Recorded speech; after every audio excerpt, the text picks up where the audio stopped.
Hello बच्चों, कैसे हैं आप। मैं यही चाहूंगा आप फिट रहे, मस्त रहे, पढ़ते रहे, आगे बढ़ते रहें। आज सेकंड चैप्टर का 10th लेक्चर है। वीडियो का नंबर है 2.10। आज आप पढ़ेंगे capacitance of a parallel plate capacitor, उसका डेरिवेशन कैसे करेंगे। बहुत ही सिंपल सा टॉपिक, बहुत ही आसान सा टॉपिक है, लेकिन उससे पहले हम पिछले लेक्चर की बात करेंगे। जो पिछला लेक्चर आपने वीडियो नंबर 2.9 देखा, उसमें मैंने 2 पॉइंट पर एंड किया था, उसी से स्टार्ट करेंगे। पहले मैं 2 पॉइंट पर डिस्कस करूंगा, उसके बाद मैं आपको आगे का डेरिवेशन कराऊंगा। पहला क्या था कि हमने उसमें आपने क्या किया था, आपने पढ़ा कैपेसिटर क्या होता है, कैपेसिटेंस क्या होता है, और एक छोटा सा नन्ना सा डेरिवेशन। क्या डेरिवेशन था? Capacitance of a spherical conductor. Capacitance of a spherical conductor, उसका एक्सप्रेशन क्या आया था? उसका एक्सप्रेशन आया था C = 4 pi epsilon not r। ये आ गया था। क्लियर है? अब क्या हो रहा था कि अगर इस फॉर्मूले के अकॉर्डिंग एप्सिलॉन नॉट की बात करें तो एप्सिलॉन नॉट क्या होता है?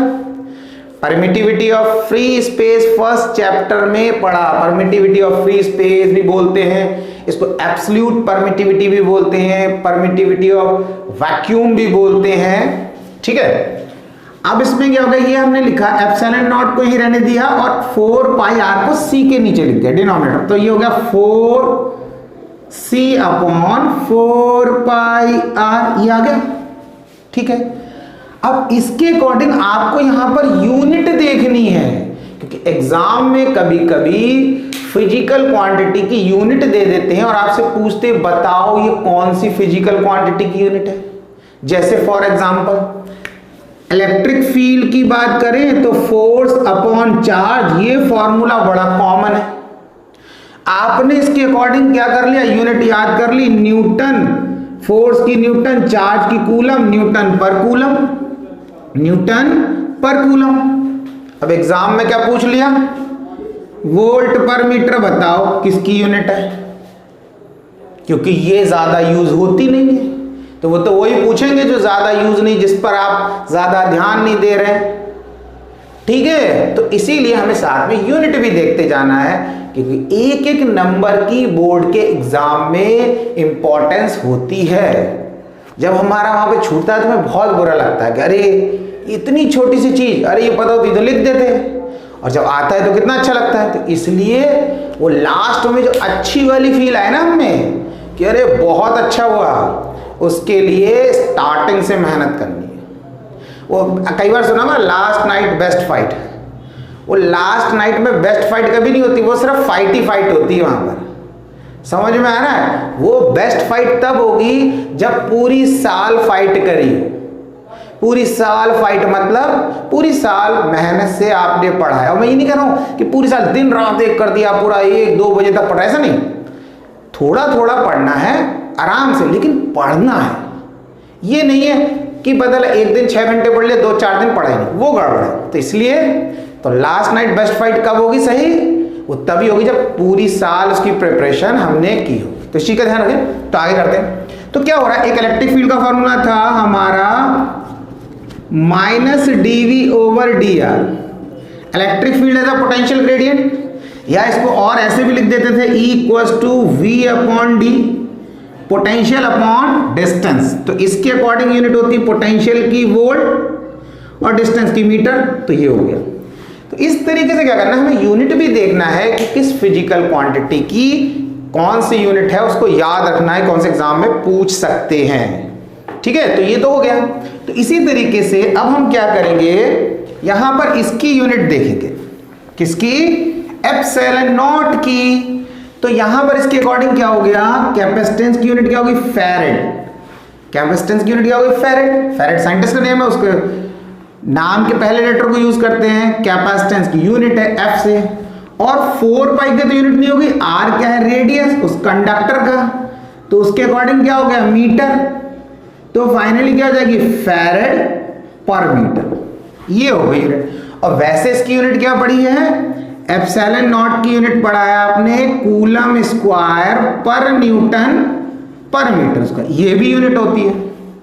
तो कभी आपसे अगर ये पूछ ले फैरेड पर मीटर किस फिजिकल क्वांटिटी की यूनिट है, तो आपको बताना है परमिटिविटी ऑफ फ्री स्पेस की ये यूनिट होती है। इतना समझ में आया? एक तो पॉइंट ये हो गया, ये जो पिछला लेक्चर आपने देखा उसके अकॉर्डिंग।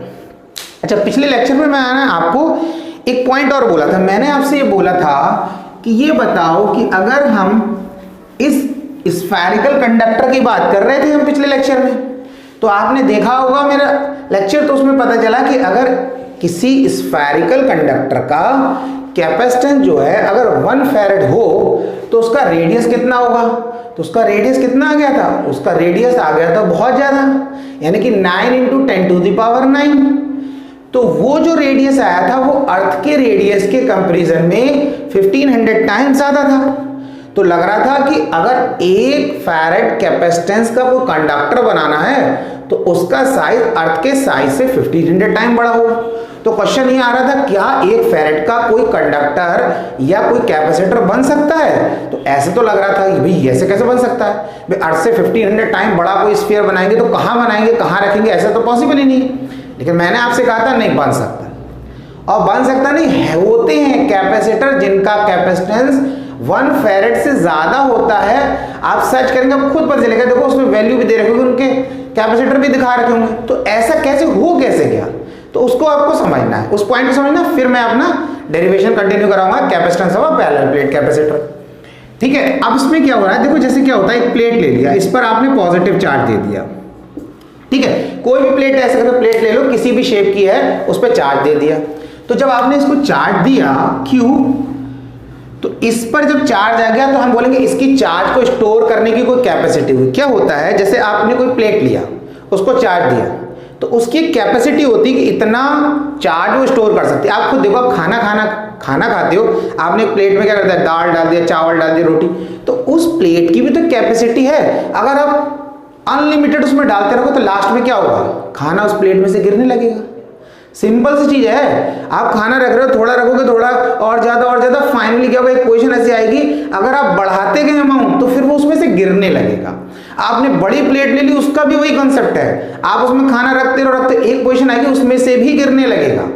तो ऐसे ही क्या है, ये जो हमारी प्लेट है, ये हमने इसमें दिया चार्ज, तो चार्ज एक तरीके से क्या होगा, कोई भी फूड मटेरियल, अब आप उसको दे रहे हो तो उसको चार्ज को स्टोर करने की कैपेसिटी है, तो कैपेसिटी है। अब आपने और दिया तो उसके बाद वो चार्ज कहाँ जाने लगेगा, वो चार्ज, क्योंकि प्लेट है तो प्लेट का चार्ज, जब हम खाने की बात करें तो खाना रखते तो क्या होता है, जहां प्लेट रखी तो उसके आसपास गिरने लगता है। तो प्लेट रखी, प्लेट के आसपास क्या है, एटमॉस्फेयर, तो वो चार्ज एटमॉस्फेयर में लीक होने लगता है, मतलब उसमें जाने लगता है, यानी कि उसकी कैपेसिटी से ज्यादा चार्ज आप नहीं दे सकते। आप देंगे, मान लो जैसे इसकी प्लेट की कैपेसिटी है 10 कूलम चार्ज को स्टोर करने की, आप 10 से ज्यादा दोगे, 12 कर दोगे, तो जैसे 10 से ज्यादा होगा 11, वो एटमॉस्फेयर में जाने लगेगा, लीक हो जाएगा। ये बात समझ में आई? तो इसका कुछ कैपेसिटेंस है, और जब इसको चार्ज दिया तो इसका कुछ पोटेंशियल होगा। भाई पोटेंशियल का मतलब जैसे थोड़ा चार्ज दिया, थोड़ा पोटेंशियल, बढ़ते फिर एक मैक्सिमम वैल्यू पे आ जाएगा कि भाई इससे ज्यादा आप चार्ज दे नहीं सकते, 10 कूलम से ज्यादा चार्ज बढ़ेगा नहीं, तो इससे ज्यादा पोटेंशियल बढ़ेगा नहीं, तो 3 चीज फिक्स हो गई। ठीक है, तो इसका मतलब ये 3 चीज फिक्स हो गई। अब क्या हो रहा है, अब हमने क्या किया, इस बार प्लेट तो यही लिया, इसका हमने कहा इस पे चार्ज क्यों दे रखा है, इसका कैपेसिटेंस C है, इसका पोटेंशियल V है। अब हमने क्या करा, इसके पास एक और प्लेट रख दिया।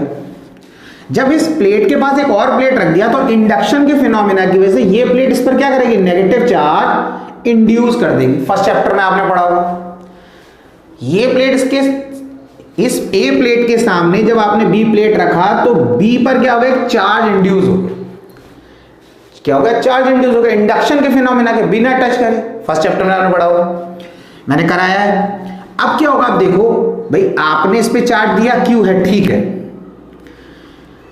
इसका पोटेंशियल V है, कैपेसिटेंस C था, लेकिन जब ये प्लेट रखा, जब इस पे नेगेटिव चार्ज आ गया, तो अब क्या करेगी, ये प्लेट इस प्लेट की जगह पर, यानी कि इस प्लेट पर जो चार्ज है वो चार्ज इस प्लेट की पोजीशन पर नेगेटिव पोटेंशियल प्रोड्यूस करेगा। क्या करेगा, नेगेटिव। अब मान लिया, सपोज कर लो जैसे ये नहीं थी अभी प्लेट, बात समझना, इस प्लेट का पोटेंशियल हो गया हमारा, हमने ले लिया 20 वोल्ट, कितना ले लिया, 20 वोल्ट, ये इतना पोटेंशियल था, कुछ प्लेट का साइज होगा, उस पर चार्ज दे दिया, कैपेसिटेंस है, वो सब चीज हमने पोटेंशियल ले लिया, इतने वोल्ट है। अब आपने क्या किया, एक प्लेट रख दिया इसके आगे, जब आपने प्लेट रखा तो इस पर क्या होगा, नेगेटिव चार्ज आ गया, इसकी वजह से यहां पर नेगेटिव पोटेंशियल प्रोड्यूस होना शुरू हो गया। कितना पोटेंशियल, अब इसने यहां पर जो नेगेटिव पोटेंशियल प्रोड्यूस करा वो हो गया -5 वोल्ट। अब आपको लग रहा है ये इस पे चार्ज है, सेम ही चार्ज तो इस पर है, सेम अमाउंट में नेगेटिव, लेकिन इसने कम क्यों करा, क्योंकि ये यहां पर जब पोटेंशियल प्रोड्यूस करेगा तो डिस्टेंस भी तो आ रहा है यहां पर, तो ये क्या करेगा, यहां पर कम पोटेंशियल प्रोड्यूस करेगा डिस्टेंस की वजह से। तो अब टोटल पोटेंशियल इस प्लेट का कितना हो गया, अब टोटल पोटेंशियल हो गया V नेट जो हो गया वो हो गया 20 - 5 15 वोल्ट हो गया, यानी कि इस प्लेट को रखते इसका पोटेंशियल डिक्रीज हो गया। ये बात समझ में आ गई। अब इसका पोटेंशियल जब डिक्रीज हो गया, अब हम फॉर्मूले पे आ जाते हैं Q = CV, तो C = Q/V। अगर V डिक्रीज हुआ तो कैपेसिटर की चार्ज को स्टोर करने की कैपेसिटी बढ़ गई, तो कोई इन्वर्सली प्रोपोर्शनल है नहीं है, V डिक्रीज हुआ C इंक्रीज हो गया। बात समझ में आ रही है। तो पहली चीज क्या था कि सिंगल कंडक्टर का कैपेसिटेंस कम होता है, लेकिन जब हम एक सिंगल कंडक्टर के सामने दूसरा कंडक्टर रख देते हैं, यानी कि जब हम बोलते हैं कैपेसिटर, कैपेसिटर में का मीनिंग क्या हुआ, 2 प्लेट्स, तो जब 2 प्लेट्स हो जाती हैं तो उस कंडक्टर का कैपेसिटेंस बढ़ जाता है, चार्ज को स्टोर करने की कैपेसिटी बढ़ जाती है। इतनी बात आई समझ में। तो पहला पॉइंट ये हो गया कि जब हमने सिंगल, वो हम जब इस केस की बात कर रहे थे तो एक स्फेरिकल कंडक्टर था, सिंगल कंडक्टर था, पर जब हम इसकी बात कर रहे हैं पैरेलल प्लेट कैपेसिटर की, कैपेसिटर जब बोलेंगे तो हमेशा 2 प्लेट्स होंगी, तो 2 प्लेट्स होने से कैपेसिटर की चार्ज को स्टोर करने की कैपेसिटी बढ़ जाती है। मैंने उसका टेक्निकल रीजन आपको बता दिया, ये V डिक्रीज होगा C इंक्रीज होगा, पहली चीज। दूसरी चीज क्या है, और कैसे बढ़ा सकते हैं, दूसरा तरीका ये होता है, इस कैपेसिटर के अंदर हम डाइलेक्ट्रिक भर देते हैं। डाइलेक्ट्रिक माने इंसुलेटर, जब वो इंसुलेटर भरते हैं तो वो इंसुलेटर भी इस पोटेंशियल को, यानी कि इस प्लेट के पोटेंशियल को डिक्रीज करता है। जब वो डिक्रीज करता है तो फिर कैपेसिटेंस बढ़ जाता है। इन 2 तरीके को यूज करके, 2 मेथड को यूज करके 1 फैरेड से ज्यादा कैपेसिटेंस के कैपेसिटर बनाए जाते हैं। तो ये मैंने आपको उस क्वेश्चन का आंसर बताया जो मैंने आपसे पूछा था लेक्चर 2.9 में। इतना क्लियर हो गया, ठीक है। अब आगे कराते हैं हम जो हमारा डेरिवेशन है capacitance of a parallel plate capacitor. बहुत आसान है, कोई दिक्कत नहीं, टेंशन लेने का नहीं, ठीक है, टेंशन देने का डेरिवेशन को कि कैसे नहीं होता, बस ये कहना होगा कैसे नहीं, हमसे बच के जाएगा कहाँ, ठीक है, ये कहना हमसे बच के जाए। अबे देखो पॉजिटिव फील तो लानी पड़ेगी, पॉजिटिव फील नहीं लाएंगे तो फिर कहाँ से दम दिखाएंगे, बताओ कहाँ से दम दिखाएंगे। अब इधर देखो, थोड़ा बेटा समझना है कि यहाँ पर क्या है, हमारे पास 2 प्लेट्स हैं, 2 प्लेट्स हैं, तो 2 प्लेट्स हम क्या करते हैं, मैं दोनों तरीके के डायग्राम बना के दिखा देता हूँ आपको। ये हमने क्या करा, ये हमारा सिंपल तरीका है, बहुत आसान सा तरीका बनाने का, ऐसे बना लिया। ये अगर आप 3D इफेक्ट ज़्यादा पसंद करते हो तो भाई ऐसे बना लो, ठीक है, और अगर आसान चाहिए बहुत ज़्यादा तो ऐसे बना लो, आपकी मर्जी जैसे बना लो। अब ये देखो, ये लग रहा है 2 प्लेट्स ऐसे रखिए, लेकिन इसमें नहीं लग रहा है, लेकिन ये नहीं जल्दी बन जाएगा। कैसे लाइन बनाया, ऐसे लाइन, तो ऐसे लाइन बनाया, यानी कि 1 प्लेट ये इस पर चार्ज, ऐसे लाइन बना दिया, 1 प्लेट है इस पर चार्ज, जैसा चाहो बना लो। अब इस प्लेट का एरिया A, इसका भी A, दोनों का A, तो यहां पे बना दिया इसका A, इसका भी A, समझ में आया। अब इन दोनों के बीच में डिस्टेंस हो गया D, ये ऐसे दिखा दिया। तो आपको एक ही डायग्राम बनाना, मैं तो दोनों बना दे रहा हूं आपको समझाने के लिए, आप एक बनाना, जो भी आपको अच्छा लगे वो आप बना लो। अब ये देखो ऐसे दोनों प्लेट है, ये D कैसे लेंगे, 2 प्लेट है ना, तो इस पॉइंट से इस पॉइंट का, यानी कि ऐसा, ये जो पेन है ना ये D है, पेन क्या है, ये D हो गया, इधर से इधर तक। इतना क्लियर हो गया, ठीक है। तो रब कर देते हैं, फिर डेरिवेशन करना है, ठीक। तो देखो मैंने आपको एक तरीका बताया, मैंने कहा कि देखो ट्रिक भी समझना है, क्योंकि बहुत सारी चीजें हो जाएंगी ना, तो फिर याद कैसे करोगे, फिर स्टार्टिंग भूल गए, किसी का कुछ हो जाता है, इसलिए हर डेरिवेशन का स्टार्टिंग याद रखना है कि स्टार्ट कैसे करना है, और एक बार स्टार्ट होगा तो थोड़ा सा आगे बढ़ेगा ही फिर तो, ठीक है, तो स्टार्टिंग बिल्कुल ध्यान रखना। तो मैंने बताया जब किसी भी कैपेसिटर का कैपेसिटेंस का डेरिवेशन करना है तो पोटेंशियल का फॉर्मूला ड्राइव करना है आपको। सबसे पहले स्टेप में दिमाग में ये रखना है, वी का फॉर्मूला ड्राइव करना है, और ऐसा वी का फॉर्मूला ड्राइव करना है जिसमें क्यू भी प्रेजेंट हो, यानी कि उसमें क्यू भी आ जाए, ऐसा करना है। भाई ये दो काम आपने कर लिए तो आपका डेरिवेशन हो गया। ठीक है, ये बेसिक चीज बता दी मैंने। अब क्या हो रहा है, हमने देखा कि हमें तो दो फॉर्मूले थे, equals to minus D V over D R, एक तो इलेक्ट्रिक फील्ड का ये फॉर्मूला होता है, electric field as a potential gradient, derivation करवाया है। ठीक है, और एक इसी को हम दूसरे तरीके से लिख सकते हैं, equals to V upon D V. देखो आप एक चीज समझना, आप इससे कंफ्यूज मत होना, डी आर लिखा है तो ये डी आ गया, आर किधर उड़ गया, कहां गायब हो गया। ठीक है, इसमें लेफ्ट वाला आ गया, ऊपर वाले में इसमें डिनोमिनेटर में डी आ गया, यानी कि डी और आर में लेफ्ट वाला आ गया, और न्यूमरेटर में वी लिख दिया राइट वाला। ये कौन सा तरीका है? देखो ऐसे नहीं समझना है, आप ऐसे समझना है इसको कि ये लिखा डीवी पोटेंशियल में चेंज आ रहा है, तो ऊपर लिखा पोटेंशियल वी, यानी कि यहां डीवी पोटेंशियल में चेंज आ रहा है, वी लिख दिया, हमारे पोटेंशियल में चेंज नहीं आ रहा, पोटेंशियल फिक्स है। डी आर डिस्टेंस में चेंज आ रहा है तो डी लिख दिया, तो मतलब हमारा डिस्टेंस फिक्स है, फिक्स डिस्टेंस फिक्स पोटेंशियल। तो डी अब हम यहाँ एल लिख दें आ जाएगा, एक्स लिख दें आ जाएगा, मतलब ऊपर पोटेंशियल नीचे डिस्टेंस लिखना है। बात समझ में आ गई? ठीक है, अब बात आ रही, ये दो फॉर्मूले हैं, इस डेरिवेशन में यूज करना है, कौन सा यूज करें, ऊपर वाला नीचे वाला? कैसे डिसाइड करेंगे? बहुत आसान तरीका, देखो जहां पर इलेक्ट्रिक फील्ड यूनिफॉर्म ना हो, उसकी स्ट्रेंथ बढ़ रही हो या कम हो रही हो, तो ऊपर वाला यूज करेंगे। जहां पर इलेक्ट्रिक फील्ड यूनिफॉर्म होगी वहां नीचे वाला यूज करेंगे। कितना आसान तरीका बताया। जहां पर इलेक्ट्रिक फील्ड की स्ट्रेंथ चेंज हो रही है, तो बढ़ रही है या कम हो रही है, तो ऊपर वाला यूज करेंगे। जहां पर इलेक्ट्रिक फील्ड यूनिफॉर्म हो तो नीचे वाला यूज करेंगे। इतना क्लियर हो गया। अब बात आ रही है, ये डेरिवेशन तो हमें करना है पैरेलल प्लेट कैपेसिटर का। इसमें क्या हो रहा है, इसमें बढ़ रही है कम हो रही, कांस्टेंट है, यानी कि यूनिफॉर्म है या नॉन यूनिफॉर्म है, वो देखते हैं। देखो प्लस से इलेक्ट्रिक लाइन जा रही, ऐसे गई ऐसे गई ऐसे गई, ठीक है। अब आप खुद देख के बताओ, मैंने आपको बताया कि ये आपको इलेक्ट्रिक फील्ड यूनिफॉर्म दिख रही है नॉन यूनिफॉर्म? क्या बताया? हाँ देखो, ये बच्चा सही बोल रहा है, बताया कि अगर इलेक्ट्रिक लाइंस पैरेलल हैं तो वो यूनिफॉर्म होंगी। अगर ऐसे बना दी पैरेलल तो यूनिफॉर्म, और भैया ऐसे बना दी तो क्या हो जाएगा, यानी कि लेफ्ट टू राइट चलने कम हो रहा है डिस्टेंस, तो नॉन यूनिफॉर्म। या ऐसे बना दो, ऐसे, ये भी नॉन यूनिफॉर्म। इसमें क्या हो रहा है, left to right electric field की स्ट्रेंथ बढ़ रही है क्योंकि लाइन पास आ रही है, यहाँ left to right electric field की स्ट्रेंथ कम हो रही है क्योंकि लाइन दूर जा रही है। डिटेल में बता रखा है, तो इसका मतलब यूनिफॉर्म। हमें पता चल गया भाई ये फॉर्मूला लगना है, ये फॉर्मूला लग रहा है। अब इस कॉन्सेप्ट को आप दूसरी जगह भी देखना, ये काम करेगा, ये नहीं कि इसी डेरिवेशन में काम करेगा। बेसिक कॉन्सेप्ट इसलिए बोलते हैं बेसिक समझो, बेसिक समझो, बेसिक कॉन्सेप्ट क्लियर होना चाहिए, क्योंकि बेसिक चीज हर जगह पर हेल्प करती है। ठीक है, तो अब हम इसको हटा देते हैं, हमारा क्या रहेगा ये फॉर्मूला। अब हम इससे कैसे करेंगे, तो E equals to V upon D, ये हो गया। तो हमने लिखा V equals to E D, cross multiply कर दिया, V को इधर लाया, E को D से मल्टीप्लाई कर दिया। ठीक है, बहुत आसान है।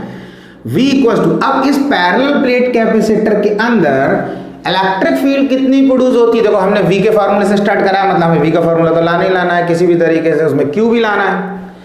अब इस पैरेलल प्लेट कैपेसिटर के अंदर इलेक्ट्रिक फील्ड कितनी होती है। अब देखो फर्स्ट चैप्टर में, अगर आपने फर्स्ट चैप्टर का लेक्चर देखा होगा तो उसमें देखा था, उसमें कराया कि दो प्लेट्स हैं। मैं बता देता हूं, दो प्लेट्स हैं, इस पर पॉजिटिव चार्ज, इस पर भी पॉजिटिव, ध्यान से समझना, इस पर भी पॉजिटिव, इस पर पॉजिटिव। फिर तीन रीजन थे, left of the plate, right of the plate, between the plate. Electric field का एक्सप्रेशन निकाला, फिर उसमें कंडीशन लगाया, यानी कि केस, कि अगर इस पर पॉजिटिव चार्ज हो, इस पर नेगेटिव चार्ज हो, इसकी सरफेस चार्ज डेंसिटी, इसकी सरफेस चार्ज डेंसिटी बराबर हो, तब क्या होगा। तब लेफ्ट में क्या हो रहा था, जीरो, राइट में क्या हो रहा था, जीरो, बीच में कितनी आ रही थी, सिग्मा अपॉन एप्सिलॉन नॉट। वो फर्स्ट चैप्टर में करवाया। देखो E equals to sigma upon epsilon naught, यानी कि अगर इस प्लेट पे पॉजिटिव चार्ज, इस प्लेट पर नेगेटिव चार्ज, तो इस प्लेट के लेफ्ट में इलेक्ट्रिक फील्ड जीरो, इस प्लेट के राइट में जीरो, लेकिन बीच में कितनी होगी, सिग्मा अपॉन एप्सिलॉन नॉट। उसी समय मैंने कहा था, मैंने कहा इसको ध्यान रखना, पैरेलल प्लेट कैपेसिटर में यूज करेंगे। ठीक है, तो इसकी जगह क्या लिखा हमने, sigma upon epsilon not. D के प्लेस पर डी। अभी हमें लाना है क्यू, अभी नहीं आया, क्यू और लाना है। अब क्या हो रहा है, प्लेट्स पर चार्ज है यानी कि सरफेस पर चार्ज है, तो सरफेस चार्ज डेंसिटी का फॉर्मूला क्या होता है, क्यू अपॉन ए। फर्स्ट चैप्टर में पढ़ा 3 टाइप की surface charge density, linear charge density, surface charge density, volume charge density. तो इस सिग्मा वहीं से लिया, surface charge density charge upon area, plate पे कितना चार्ज और प्लेट का एरिया कितना। तो V इक्वल्स टू इस सिग्मा की जगह पर इसकी वैल्यू रख दो Q अपॉन ए। अरे हो गया काम। यही तो कह रहे थे कि भाई V का फॉर्मूला बनाओ पोटेंशियल का जिसमें चार्ज भी हो। अब रुक जाना है, मेन काम, मेन वर्क हो गया। अब हमने क्या करना, अब हमने इसके आगे सीधा डायरेक्ट फॉर्मूला लगाना। क्या, Q इक्वल्स टू CV, तो C equals to Q upon V। सीधा यहां लिखना वेयर, वेयर का वेयर लिख दे। वेयर का मतलब क्या हो गया, वेयर का मतलब हो गया not from here, from anywhere. यानी कि हमने इसको चेंज करके नहीं लिखा, कहीं और से लाके रख दिया फॉर्मूला। ठीक है, अब मजाक कर रहा हूं, ठीक है, ये मत समझना कि वेयर का मीनिंग यही हो गया, not from here, from anywhere. ठीक, तो अब C equal to Q upon V, इसका मतलब वेयर का मतलब ये फॉर्मूला कहीं दूसरी जगह से लाके रख दिया, हमें पहले से पता था, इसको चेंज करके नहीं लिखा है, ये मीनिंग हो गया वेयर का। अब क्या हुआ, C इक्वल टू Q के प्लेस पर तो Q और V की वैल्यू जो निकाला पुट कर दो QD, और ये जो डिनोमिनेटर में वो चला जाएगा ऊपर, डिनोमिनेटर में ऊपर चला जाएगा। तो मैं इसमें भी एक बेसिक चीज बताऊंगा, ये बच्चे बड़ा डाउट में रहते हैं इसमें, ये कब ऊपर चला जाता, कब नीचे चला जाता, क्या चक्कर है। अभी मैं इसको कंप्लीट करवा दूं, लास्ट में देखना बहुत मजा आएगा उसमें, ठीक है, और समझ में भी आएगा, कभी गड़बड़ नहीं करोगे, कहाँ ऊपर ले जाना है, नीचे ले जाना है, क्या करना है। तो मैंने क्या करा, इस V की वैल्यू यहां रखा, QD हो गया, और ये आ गया A एप्सिलॉन नॉट, Q से Q कैंसिल, तो C equals to A epsilon naught upon D। ये आ गया वही एक्सप्रेशन हमारा। अरे बस हो गया काम। तो ये हमारा एक्सप्रेशन आ गया, तो रब करते हैं, फिर इस एक्सप्रेशन पे ही डिस्कस करते हैं, ठीक है। अब इधर देखो, इसको मैं ऊपर लिख देता हूं, C equals to epsilon naught A upon D। ये हमारा एक्सप्रेशन आ गया, ठीक है। अब क्या है, देखो, तो इससे ये पता चला कि भाई एप्सिलॉन तो कांस्टेंट है, अगर हम प्लेट का एरिया बढ़ा दें, हमारे पास 2 प्लेट हैं से, इनका एरिया बढ़ा दो, इतनी बड़ी प्लेट है, और बड़ी ले लो, और बड़ी ले लो, तो क्या हो जाएगा, कैपेसिटेंस बढ़ेगा। और दोनों प्लेट के बीच के सेपरेशन को बढ़ाओगे, इतना डिस्टेंस है, इतना कर दिया, इतना कर दिया, तो D और C के बीच में इनवर्सली प्रोपोर्शनल कैपेसिटेंस कम हो जाएगा। ये तो सिंपल सी चीज हो गई। अब अगर हम ये मान लें कि हमने इसके अंदर कोई डाइलेक्ट्रिक मटेरियल भर दिया पूरी तरीके से, ऐसे बिल्कुल ठूस ठूस के भर दिया, मतलब यहां से तक लग रहा है, यहां तक बिल्कुल फुल कर दिया, जिसको किसी बोरे में भर देते ना किसी चीज को, ऐसा फुली फिल्ड कर दिया, तो क्या होगा कैपेसिटेंस। तो हमने लिखा C medium equals to epsilon naught A upon D और इंटू K। यानी कि जो डाइलेक्ट्रिक इसमें ठूस दिया ना, भर दिया, तो उसका डाइलेक्ट्रिक कांस्टेंट की वैल्यू है ये K। अब जितनी वैल्यू उसको याद नहीं करना, ये आपको दे रखा होगा बहुत सारे मटेरियल, तो इसलिए कोई याद नहीं करना है, वो दे रहा होगा क्वेश्चन में। अब देखो हमने क्या किया, ये जो है ये कब निकाला कैपेसिटेंस, जब इसके अंदर एयर है, वैक्यूम था। अब मैंने पहले बता दिया कि भाई सिर्फ एयर की वैक्यूम की बात कर रहे थे तो इसी से चल जाएगा, लेकिन अब ये C, एक C यहां भी आ गया, तो हमने क्या करा, इसको क्लियर करने के लिए लिख दिया C नॉट। अब आपको लग रहा है यहां तो C नॉट नहीं था, तो मैंने देखो ये पहले ही बता चुका हूं कि C नॉट इसलिए नहीं लिखा, या तो C लिख दिया तो सिर्फ एयर है, हमें पहले से पता था, कर रहे थे। लेकिन क्या हो रहा है, जब हमने ये देखा कि हमें C मीडियम यानी कि इसके अंदर कुछ भर दिया तब निकालना है कैपेसिटेंस, तो हमें ये दिखाना पड़ेगा कि ये किस केस में कैपेसिटेंस है, जब उसके अंदर एयर या वैक्यूम है, इसलिए नॉट लगा दिया। मैंने रीजन ही बताया था, एक क्लास में बच्चा का नाम रमेश, कोई प्रॉब्लम नहीं, दूसरा आ गया नाम सेम नाम का रमेश, अब क्या करें टीचर, अब टीचर कहेंगे कि बेटा आपका सरनेम बताओ, अब पहले तो नहीं बोला सरनेम, तो बोलेंगे भाई बता दो। अब बाई चांस हो सकता है कि दोनों का सरनेम ही सेम निकला है, तो टीचर क्या बोलेंगे, अब भाई 1 2 कर दे, रमेश 1, रमेश 2, या रमेश फर्स्ट, रमेश सेकंड, तरीका है। लेकिन पहली बार में तो नहीं बोला, तो वैसे ही करना है कि पहले तो ऐसे लिख दिया, लेकिन अब जब ये मीडियम वाला कॉन्सेप्ट आ गया कि इसके अंदर कुछ भर दिया तब कैपेसिटेंस कितना, तो कहा कि भाई ये जो है किस केस में, जब एयर है, तो कहा इसकी जगह पे C नॉट लिख दो और K के प्लेस पे लिख दो K, और सी मीडियम, ठीक है। अब क्या हो जाएगा, के किसके बराबर हो जाएगा, सी मीडियम अपॉन सी नॉट के बराबर। इतना समझ में आ गया, ये हो गया। अब इसकी वैल्यू मैंने बता रखा, इस के की वैल्यू हमेशा अगर इसको सॉल्व करोगे 1 से बड़ी आएगी, ये ध्यान रखना। देखो एक चीज और समझो, ये हमने डायरेक्ट के से मल्टीप्लाई कर दिया, मतलब हमने लिखा कि मीडियम भर दिया तो कैपेसिटेंस बढ़ जा रहा है, तो इस दर पर तो हम इसे डायरेक्ट कर रहे हैं, लेकिन इसका भी प्रूफ कराऊंगा मैं अभी जब आगे आएगा। Capacitance of a parallel plate capacitor when a dielectric slab is placed in it, उसमें डाइलेक्ट्रिक स्लैब डालेंगे तब उसका कैपेसिटेंस कितना होगा। तो उसमें ये चीज जो हमने अभी डायरेक्ट लिख दिया कि इसके अंदर डाइलेक्ट्रिक मीडियम भर दिया तो इसका कैपेसिटेंस के टाइम बढ़ गया, वहां पर वो हम डेरिवेशन करके प्रूव कर देंगे। तो इसमें आप टेंशन ना लो कि डायरेक्ट कैसे लिख दिया, यहाँ पे डायरेक्ट ही लिखना है, वहां पे प्रूफ करेंगे। इतनी बात आगे समझ में, ठीक है। अब ये आपका हो गया आपका capacitance of a parallel plate capacitor, ये पढ़ लिया। अच्छा मैं एक पॉइंट बता दूं जो मैं बता रहा था कि नीचे से ऊपर ले जाते, ऊपर से नीचे, तो कैसे करते हैं। देखो बेटा एक चीज, वैसे तो मैथ सभी के पास है, मैं ये नहीं कह रहा हूं कि किस बच्चे को आता है या नहीं आता है, लेकिन जिनको डाउट है उसके लिए बता रहा हूं। अब डाउट तो किसी को भी हो सकता है ना, ठीक है। कहेगा तो छोटी छोटी चीजों में डाउट हो जाता है, बड़ी बड़ी तो चीज कर ही लेते। देखो क्या है, जैसे मैंने क्या किया, यहां पे मैंने लिखा x upon Y upon Z. अब अगर कोई कह रहा है कि ये z y के साथ मल्टीप्लाई में जाएगा या z x के साथ मल्टीप्लाई में जाएगा, ये किसके साथ जाएगा, तो एक चीज समझना, अभी हम कुछ नहीं बोल सकते।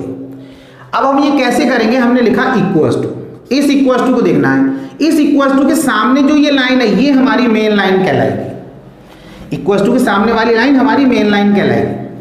अब इस लाइन के ऊपर देखो दो वैल्यू देख, x अपॉन वाई है और नीचे सिर्फ x है, तो हम ये मानेंगे नीचे x के नीचे क्या लिखा है 1, मैं कुछ नहीं लिखा तो 1 मान लिया। अब इसको कैसे फ्लिप करेंगे, अब समझना, ये जाएगा इसके साथ और ये जाएगा इसके साथ, तो ये हो जाएगा आपका x इंटू 1x और ये हो जाएगा z y के साथ मल्टीप्लाई होगा y इंटू जेड, ये आ गया, ये आपकी मेन लाइन। कितना समझ में आया, इतना क्लियर। अब इसी को देखो, दूसरी चीज यहीं से मैं बताता हूं। अब मैंने फिर ऐसे लिखा, मैंने लिखा x, लिखा y और लिख दिया z। अब इस बार जो मैंने इक्वल्स टू का साइन है वो यहां लगा दिया, यहां पर, यानी कि ये मेरा मेन लाइन अपॉन वाली मेन लाइन ये होगी। अब क्या होगा, अब y कहां जाएगा, अब समझना है। अब आपको क्या करना है, इस x के नीचे देखो, ऊपर किसी के कुछ नहीं लिख सकते, जैसे 2 है तो आप ये नहीं लिख सकते इक्वल टू 1 अपॉन, इस तरीके से नहीं लिख सकते आप। ये 2 लिखा है ना, इसको 2 अपॉन 1 लिख सकते हो, 2 अपॉन 1, यानी कि किसी भी नंबर के नीचे 1 लगा सकते हो। 5 है तो आप 1 अपॉन 5 नहीं लिख सकते, ये गलत हो जाएगा। आप 5 को क्या लिख सकते हो, 5 अपॉन 1 ये लिख सकते हो। तो ऐसे ही इस लाइन के ऊपर x लिखा है तो आप क्या लिखोगे, उसको आप लिखोगे x अपॉन 1, x अपॉन 1 हो गया, और यहां लिख दी मेन लाइन, ये मेन अपॉन वाई लाइन है, और इसके नीचे भी क्या हो गया, y अपॉन z। तो देखो क्या हो गया, इसके ऊपर भी अपॉन में, इसके नीचे भी 2 वैल्यू, यानी कि y अपॉन z, और इस लाइन के ऊपर x अपॉन 1।